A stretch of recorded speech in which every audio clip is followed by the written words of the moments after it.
रात को भारत जापान को पछाड़ते हुए दुनिया की चौथी सबसे बड़ी इकोनॉमी बन गया। मैं सुबह उठा, हाईटेक टॉयलेट में गया और जो मेरा घर तीसरी मंजिल तक था, मैं सुबह उठा तो देखा कि 50वीं मंजिल पे मेरा घर है। अलग तरीके की दुनिया है, वहाँ स्विमिंग पूल्स हैं, अलग अलग व्यंजन्स रखे हुए हैं। लेकिन मैं स्विमिंग पूल में टाइम वेस्ट न करते हुए हाईटेक टॉयलेट में गया, वहाँ पे बाथ लिया और बाथ लेकर के ऑटोमेटेड मशीन से सब कुछ मेरी धुलाई पोछाई भी हो गई। एक हाईटेक क्वालिटी का कपड़ा भी मैं पहना। बाहर निकला तो मैंने एक्सपेक्ट किया था कि सूरज ज़्यादा अपनी गर्मी बरसा रहे होंगे, लेकिन मैं क्या देखता हूँ, जैसे ही मैं बाहर निकला बस अपने टाइम पे आ चुकी थी। मैं बस में चढ़ा तो सब कुछ ऑटोमेटेड था, एसी बिल्कुल फुल पे था और चारों तरफ साफ सफाई भी थी। मैं बस से सीधे बुलेट ट्रेन स्टेशन पे गया तो देखता हूँ कि चारों तरफ साफ सफाई, कहीं भी पान की पिचकारियां नहीं, कहीं भी गुटखे की थूक नहीं। और जैसे ही मैं वहां पे गया तो ट्रेन 1 सेकंड लेट आई थी, लेकिन फिर भी लोको पायलट उतर के माफी मांगता है। मैं पटना में चढ़ा, आपको बताते हुए बहुत खुशी हो रही है कि मैं पटना में चढ़ा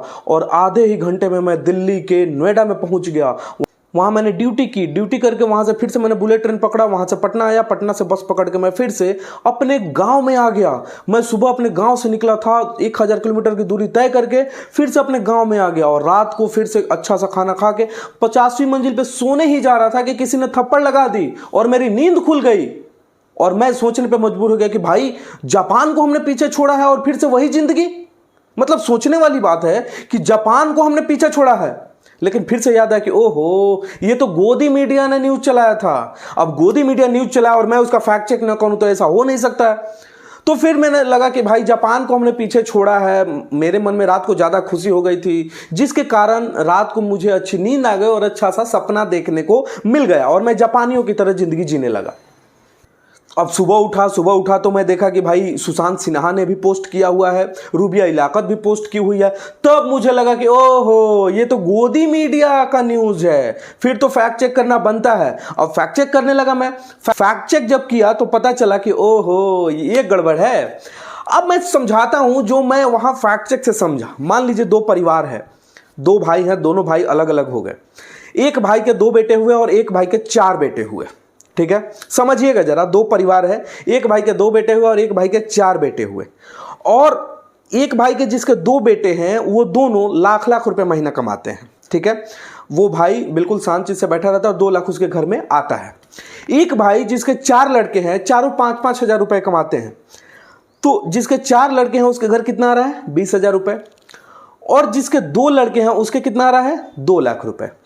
अब इकोनॉमी को जरा समझते हैं कि एक भाई जिसके 2 लड़के हैं, 2 लाख इकोनॉमी उसकी हो गई और जिसके 4 बच्चे हैं उसकी 20,000 इकोनॉमी हुई।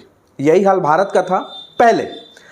अब हुआ क्या कि ये थोड़ा सा और मेहनत की, इनका थोड़ा सा और प्रमोशन हुआ और इनकी जो सैलरी हो गई वो 50-50 हजार रुपए हो गई चारों की। अब इनकी अभी भी मान लेते हैं 1-1 लाख रुपए है, इनकी कोई प्रमोशन नहीं हुई। ये 2 लोग मिलके 2 लाख कमा रहे हैं, ये 4 लोग मिलके 2 लाख कमा रहे हैं। ठीक है, अब क्या हुआ कि 500-500 रुपए और इनकी सैलरी में इंक्रीमेंट हो गई। तो अब इनका जो नेट इनकम हुआ इस 4 परिवार का, 4 जो भाई हैं उनका हुआ 2,02,000 रुपए और इनका अभी भी 2 लाख ही है। अब जरा समझिए कि 2 लोग के बीच में 2 लाख डिस्ट्रीब्यूट हो रहा है और यहां पे 4 लोग प्लस एक बाप, 5 लोग मिलके 2 लाख रुपए कमा रहे, 2,02,000। अब ये कूदना शुरू कर दिया कि भाई हमने इस परिवार को पछाड़ दिया।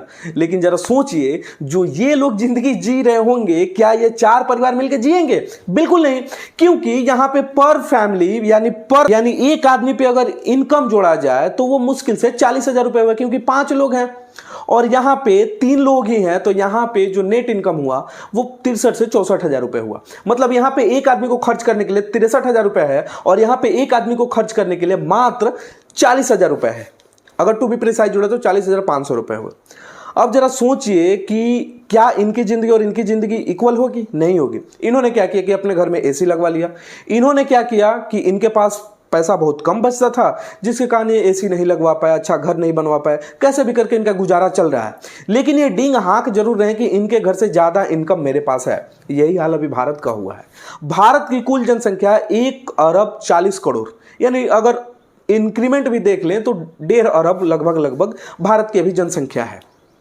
150 करोड़ जनसंख्या वाले देश में 4.187 ट्रिलियन इकोनॉमी बन गई है। अब जरा सोचिए कि 4.187 ट्रिलियन में अगर 150 करोड़ से आप भाग देंगे तो प्रति व्यक्ति जो आय है वो लगभग $2,800 प्रति एनम आएगा, लगभग। जापान जिसको हमने पीछे किया है उसका जरा सच्चाई सुनिए, उसमें मात्र 12 करोड़ लोग हैं उस देश में, और उसकी इकोनॉमी भारत के बराबर है। मतलब सोचिए कि एक व्यक्ति की आय वहां पे लगभग $33,000 है। कहां पे हम लोग $2,800, कहां पे वो $33,000।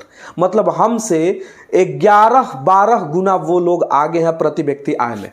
अब जरा सोचिए कि वहां पे एक व्यक्ति एक साल में $33,000 कमा रहा है और यहां पे एक व्यक्ति एक साल में $2,800 कमा रहा है प्रति एनम। तो इस व्यक्ति के पास पर महीना मुश्किल से 24 से 25 हजार रुपए खर्च करने के हैं, और इस व्यक्ति के पास पर मंथ 2.5 से 3 लाख रुपए खर्च करने के लिए हैं। अगर इससे भी ज्यादा हो तो 4 से 5 लाख रुपए भी है। तो इसकी जिंदगी और इस भारत में रह रहे एक व्यक्ति की जिंदगी इक्वल कैसे होगी? इतना बड़ा जनसंख्या और इतनी कम आय। तो ये है रियलिटी। भारत की जनसंख्या बहुत ज्यादा है और एक एक रुपए सब कोई कमाता है तो 1.5 अरब रुपए यहीं से हो गए। यहां पे मात्र 12 करोड़ लोग हैं जापान में, और उसको हमने पीछे किया है। हद हाल है यार। वहां पे बुलेट ट्रेन चल रही हैं, वहां पे हाईटेक सिटीज बन रही हैं, वहां पे साफ सफाई, वहां का वाटर लॉगिंग सिस्टम सब कुछ एक्यूरेट है। यहाँ पे एक बारिश हो गई, मुंबई का हाल आपने देखा ही, दिल्ली का हाल आपने देखा ही, इंदिरा गांधी इंटरनेशनल एयरपोर्ट का हाल आपने देख लिया। मुंबई में अंडरग्राउंड मेट्रो बना, 33,000 करोड़ रुपए खर्च हुए, एक फॉरेस्ट को नष्ट कर दिया गया उसको बनाने के लिए, उस सिट को बनाने के लिए। और वैसी जगह पे जाके देखिए, पानी बरसते ही 2 घंटे में वो पूरा फुल हो गया, मेट्रो ठप हो गई वहां की। जापान में कभी ऐसा न्यूज सुना है आपने? जापान में तो ऐसा न्यूज आता है कि 1 सेकंड ट्रेन लेट हो गई, बुलेट ट्रेन, तो लोग निकल के माफी मांगते हैं। ये हाल है जापान का, और हम उस जापान को पीछे करके खुश हो रहे हैं। जितने भी भारतीय जनता पार्टी के नेता लोग हैं, वो लोग जो फेसबुक पे पोस्ट कर रहे हैं, जरा उनसे पूछेगा कि प्रति व्यक्ति आय में हम कितने नंबर हैं, तो आपको बताते चलूं कि प्रति व्यक्ति आय में जो net per capita income GDP है, उसमें हम लोग अभी भी 140वें नंबर पे हैं। मतलब 180 देशों में 140 नंबर पे भारत है, और इसलिए ये खुश होने वाली बात नहीं है। और अगर जो खुश हो रहा है वो अंधभक्त है, उसके दिमाग में गोबर है, उसका ब्लड में लहू नहीं गर्म गौमूत्र बह रहा है, इस वजह से वो खुश है।